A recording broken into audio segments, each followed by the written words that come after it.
Okay, there's some pretty big news out of Anthropic and Claude. And I know it feels like every week we say this, but every week it really is true. And so we want to talk about Sonnet 4.6, which is a model. And if that sort of sounds like, oh, we're going to talk about model, we want to talk about the implications for you, right? Because that's what AI applied is. So, Jaden, you and I were talking, I think in the last episode, about Google's monster week and sort of saying like, oh, Anthropic was sort of like, has taken a back seat, but not really, because what I know about Sonnet 4.6 is that it's smaller, it's cheaper, the benchmarks on it are amazing. I will just say personally, November changed a lot because Opus 4.5 came out and I was just like, it singed my eyebrows off. And that was just me. For coders, they're like, oh my gosh, this feels like AGI. And then 4.6 came out. So I'm just using 4.6, but I don't see a huge leap between 4.6 and 4.5. They're both outstanding for what I do, which is deep strategy and things like that. I don't code.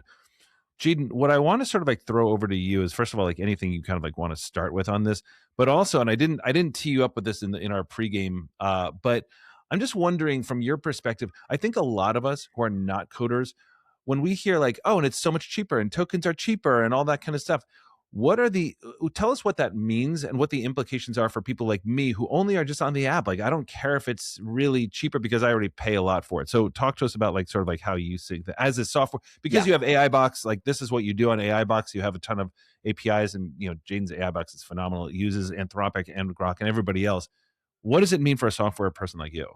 Yes. Okay. So I'm happy you asked. I'm excited about this. So the thing that is really cool is, number one, this new model. So I guess to give a bit of a background on the differences, and I get confused about this all the time, so I'll just explain this again because I literally just had to ask ChatGPT to make sure it was all clear for me. Anthropic has 3 models. Why they don't just call them Pro, Basic, Standard, and Basic or something, I don't know. But we got Opus, Sonnet, and Haiku, and they're in that order of how good they are. So Opus is their flagship model. This is their best one. Sonnet is kind of the mid tier. It's close. It's got good with reasoning and kind of code performance, but it's much cheaper. And then there's Haiku, which is kind of their really fast, really lightweight model. So those are the 3 levels. And what's really exciting is that Sonnet just came out, Sonnet 4.6, and it is equal to Opus 4.5. So the last version of Opus, Sonnet is just as good or better on most benchmarks. So we just got 4.6, like a week or 2 ago. So what we just got a week ago, 2 weeks ago, Sonnet is better than that. And it is a 5th of the cost, which you're like, okay, what does this mean? I just use the app. Who cares about a 5th of the cost? A couple things happen when the costs drop significantly. Number one, you can get a lot more bandwidth, which is exciting. If you're just using the app, that's one of the biggest upgrades you'd see in like a situation like that. If you got like kind of rate limited by right. You use Opus way too much, they're going to set you back on a bit of the older which happens model. all the time. Which happens all the time, by the way, right, Jaeden? Yeah. It happens. That's a real world use case. I used to get rate limited all the time on these things. It was just like, hey, you have to start a new conversation. It was maddening. Yes. So that is very annoying. And by the way, there's also something exciting about that with the new conversation where they have 1 million token context windows now in Sonnet, which is like, that was usually reserved for like the frontier models, the absolute best. And most people didn't have it. I remember in the early days, Anthropic had 100,000 token context window. And that was like, oh my gosh, that's why I originally used Anthropic. I was like, they were the biggest, way bigger than ChatGPT. And so that's what originally pulled me over. And then we had Google, which came out and did 1 million. And then everyone's like, oh my gosh, everyone's got to match it. But what's crazy is Opus did 1 million. But now their mid-tier model is getting that same 1 million tokens. So anyways, that's another exciting thing. But a 5th of the cost, what does it do for all of the software and tools we use? Well, a huge chunk of the internet right now is switching over to use Anthropic from OpenAI. It's just a big shift we're seeing. They're really good for developer tools. And so chances are, if you're using AI embedded into software, a lot of the times it is Anthropic. And something really cool is happening right now, where now that the cost is about a 5th lower, we have a bunch of like the biggest companies have all been saying that they are moving over to Sonnet 4.6. So they don't even need Opus anymore, right? Because it's just as good as what Opus was doing 2 weeks ago. So why wouldn't they just use this?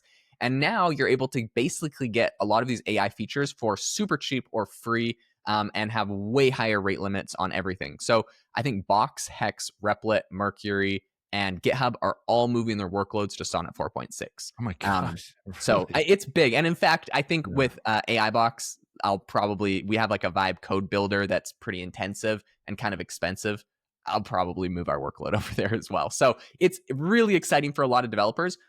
Okay, there's one other thing that's exciting, and I'm pitching this one over to you to talk about, Connor, Yeah. and that is that it is absolutely crushing it right now with computer use, meaning Yep. understanding how to click around on a computer. Talk to us about the implications of this. There's a ton of tools that are going crazy, like OpenClaw that OpenAI just acquired, that are basically taking over your screens. But I mean, look at the chart. It's just up and to the right on Sonnet 4.6, getting better at computer use. So this is something I've been doing demos on, and we'll have some big announcements next week, Jaden, I think. But one thing I've been doing a lot on is just demoing, right? And so my guy Robert Haslam and I sort of like just do this a ton. And Jaden, it is a noticeable difference. So the computer use, whenever you're talking about computer use, you're talking about sort of like the early stages of agents, right? Like what can this actually do for you? And Claude is, I don't know, it's second to none in my mind anyway, sort of at least what I've seen. I know Gemini is also absolutely fantastic and it's integrated, so I'm like super happy for Gemini. But I just sort of see Claude as like the best at the moment. Now, Jaden, a couple of things on this. Like, so number one is I think the thing about like Sonnet and everything else is it's funny to like live in this world. Remember, like think back to like ChatGPT 4. It's like, oh, if we could only have ChatGPT 4 on our phones or something like that. Do you know what I mean? Like it would be one of these Yep. things where all these frontier models at the moment feels like if we could only have that, I can't possibly imagine anything worse than that or something like that. And now, guys, like every week we can't imagine going back to Claude, Opus 3, which feels like now that was like 2024. It was a jaw-dropping moment for me. It's incredible how a new thing comes out and then we're like, this is the standard. Nothing below this will do. Even though back like a month and a half ago, we were like, this is the best we'll ever need. So what does that mean for computer use and agents and people like you and me, folks out there like me who are using this? Okay, in two ways I would say. Number one is obviously sort of like if you're like messing around with Claude Cowork. Now I know a lot of you probably haven't. It's the sort of like the user-friendly version of Claude Code. And what that does is essentially it can kind of like reach out through time and space and into your computer and start messing with files, renaming files. My colleague Andrea, we were just sort of like running through a ton of operations, and one of the things we were just testing it on was like, hey, can you go ahead and grab all these receipts and actually name them, and it would go and read everything, rename it. It's just unbelievably helpful. Now you have to be sort of careful if you don't do this on any files that you actually like really need to not screw up. But the other thing, Jaden, kind of coming back to your point about computer use, the Claude extension on a Google Chrome browser is amazing. Just to give you an example of what a more powerful thing can do, right? Like before I was kind of like using early days of Claude extension. I was like, yeah, it was pretty good. It could kind of like read the website that I'm on and, help me out with things and like maybe fill out a form, maybe kind of search Amazon a little bit. But then Jaden, it blew me away the other day because I was trying to get Gemini to help me. Okay, super quick. This might be a little bit boring, but just hear me out. I had a file deep in Google Drive. We have a shared Google Drive for AI Mindset, my company. And Robert had created something like deep in that drive, but I couldn't figure out. And it was, he lives in the UK. It was like 3:00 in the morning for him. I'm not asking him. I couldn't figure out like the file path for this thing, right? So I'm asking Gemini, and Gemini's not giving me the answer, all that kind of stuff. I'm like, oh man. So then I just literally opened Claude Code for a Gemini drive or for a Google Drive on the Google Drive, right? So it's like not even, it doesn't even sort of like match up with the sort of same model. Yeah. And I said, Claude, I can't figure out where this file name comes from, or I can't figure out like the path. It's like, sure, here it is. And I had taken 20 minutes with Gemini. It couldn't figure it out, right? And then Claude was like, I have curiosity. Why do you need to know? I was like, well, that's a good question. I was like, I'm actually just trying to download it. It's like, let me just do it for you. It downloaded everything, created a new file on my desktop to do that. So guys, when we talk about like these models getting better, it's not just like, oh, it gives you a better answer, writes a better poem for Mother's Day. It does work better. This is why this week has been amazing with Claude Sonnet 4.6, a cheaper model that does as well as a model that blew everybody away in November and said that was the game changer in November. That's where we're hitting like AGI, and also Gemini. Let's not forget that Gemini 3.1 has just come out. Same kind of thing. It's the underlying stuff that it can do for the stuff you do every day. Yeah, and what you're mentioning with the computer use, I'm so happy that you're talking about that, because I feel like not enough people are talking about this. We talk about Anthropic being, Claude Code, and like I use it at AI Box for Claude Code, and it helped us in a million ways. Like, yeah. But like, if you're not a developer, people don't care.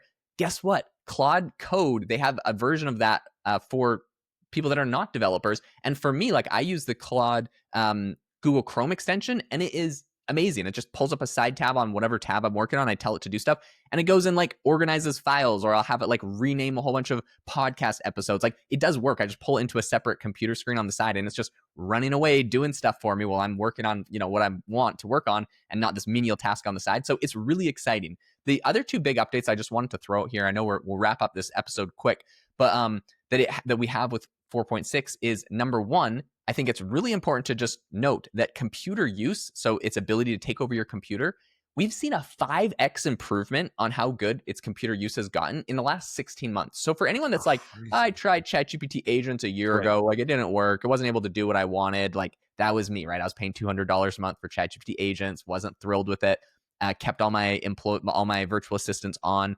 All of my virtual assistants right now have been replaced for all of the tasks that I currently had them hired, because AI now does all of it. And I'm going to hire more back to do new projects and expand things. But I mean, that was a really, really crazy moment for me. This just happened over the last 4 weeks. And I had like 5 people. So that was crazy for me. AI completely is running all of those programs right now. So the improvement has been insane, 5x in 16 months. And the last thing I want to say that they've worked on, which I'm really excited, which I think is important, right? The improvement on computer use gets better. So like, what's the issue? Well, there's a lot of security issues now. So Mm. they have actually made some huge improvements on resisting prompt injection attacks when it's browsing websites. I think this is really important for the enterprise deployment, right? If you're using agents and they're interacting with external systems, you can't have these prompt injection attacks. Is it perfect right now? No. But is it much better? Yes. So I'm happy that they're making big strides there, because we're seeing these huge leaps and bounds on how much more useful it is. I mean, even your use case was fascinating to cover. So I think this is an awesome thing a lot of people should be excited about, even if you're not a developer.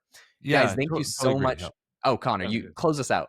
No, no, no. I was just gonna say I totally agree. And what I love how you talked about that is, if you haven't tried this in a while, this is what you need to do. A year can go by fast. You can be like, I don't know. It's like, it was sort of like I tried it when there was a demo. Guys, times have changed. Okay, Jaden, sorry, back to you. Go ahead. All right. Thanks, everyone, so much for tuning into the podcast. We appreciate you listening. If you could do us a massive favor and go leave a rating or review on the podcast, it helps us out a ton. We just passed 150 reviews over on Apple, and we are so grateful to all of you for them. Thanks so much for tuning in, and we'll catch you guys all in the next episode.